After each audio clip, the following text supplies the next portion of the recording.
திருப்புன்கூர் சிவலோகநாதர் கோவில். இந்த கோவில் நாகப்பட்டினத்துக்கு அருகில் மயிலாடுதுறையில் இருக்குங்க.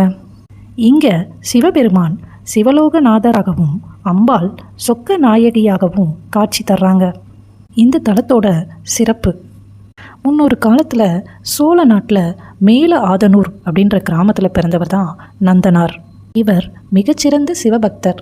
இவருக்கு சிதம்பரத்தில் இருக்கிற நடராஜ பெருமானை தரிசிக்கணும்னு ரொம்ப ஆசையோடு இருந்தார்.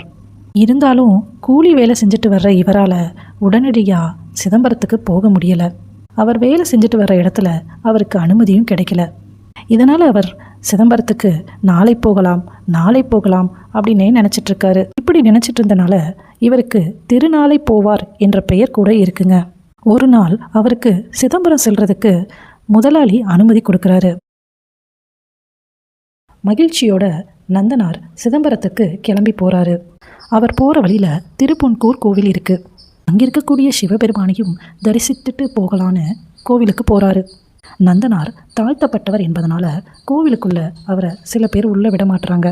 இதனால் மனமுடைந்த நந்தனார் தேரடியில் நின்று இறைவனை பார்ப்பதற்கு எட்டி முயற்சி செய்கிறாரு. கருவறைக்கு முன்பாக இருந்த நந்தி இறைவனை மறைத்து கொண்டார்.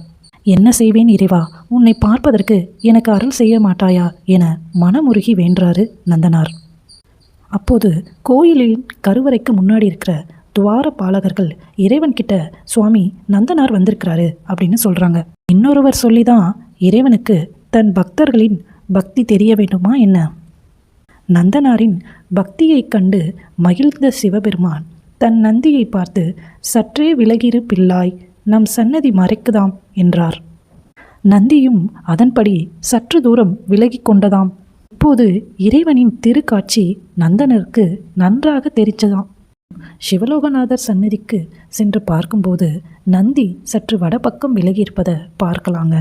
இந்த நிகழ்வின் மூலமாக இறைவனை மனமுருகி வேண்டினால் அவரின் அருளை நாமும் பெறலாம் என்பதே உண்மை. ஓம் நமச்சிவாய போற்றி.